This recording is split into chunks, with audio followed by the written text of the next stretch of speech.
નમસ્કાર દર્શક મિત્રો, અર્બન ગુજરાતના ડિજિટલ પ્લેટફોર્મમાં તમારું સ્વાગત છે. આજે બોરીઆવી નગરપાલિકાની સામાન્ય ચૂંટણીના પ્રચાર પ્રસારનો આજે અંતિમ દિવસ છે. ત્યારે આપણી સાથે જોડાયા છે વોર્ડ નંબર 6 ના અલ્પેશભાઈ રાઠોડ. એમની સાથે આપણે વાતચીત કરીશું. જી અલ્પેશભાઈ, ભારતીય જનતા પાર્ટીએ તમને બીજેપીના ઉમેદવાર તરીકે એક મોકો આપ્યો છે, તેને લઈને તમે શું કહેશો? માન્ય વડાપ્રધાન મોદી સાહેબનું શાસન જ્યારે આખા દેશમાં આજે ચાલી રહ્યું હોય એ વિકાસના ગાથાની અંદર અમે પણ અમારો ફાળો આપીને બોરીઆવી નગરપાલિકામાં ભાજપનો ભગવો લહેરાઈને મોદી સાહેબની સાથે સાથ મિલાવીને ચાલવા માટે તત્પર છે. વિકાસના કાર્યોમાં તમે કેવી રીતના તત્પર રહેશો? એક ઉમેદવાર તરીકે તમે ઉમેદવારી નોંધાવી છે, જ્યારે જીતશો તો વિકાસના કાર્યોને કેવી રીતના તમે કરશો?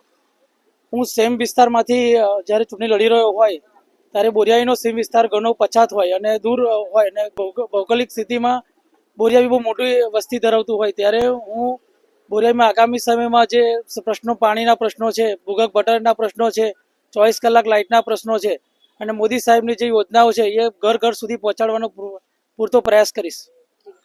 ભાજપ બોરીઆવી નગરપાલિકાની સત્તાથી આટલા વર્ષો દૂર રહી છે, તો શું આ વર્ષે તમને લાગે છે કે ભાજપને સત્તા મળશે કે કેમ?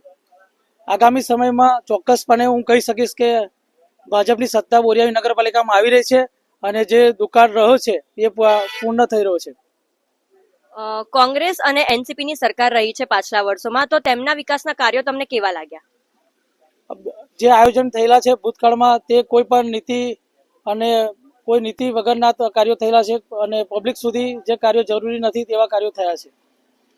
એક ઉમેદવાર તરીકે તમે પ્રજાને શું સંદેશો આપવા માંગો છો?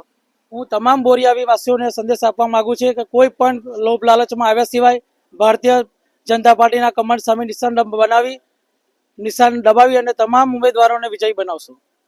તો આ હતા વોર્ડ નંબર 6 ના અલ્પેશભાઈ રાઠોડ. તો આવી જ સતત અપડેટ માટે જોડાયેલા રહો અર્બન ગુજરાતની સાથે. કેમેરામેન મયુર સોલંકી સાથે હું ચાર્મી મહેતા, અર્બન ગુજરાત.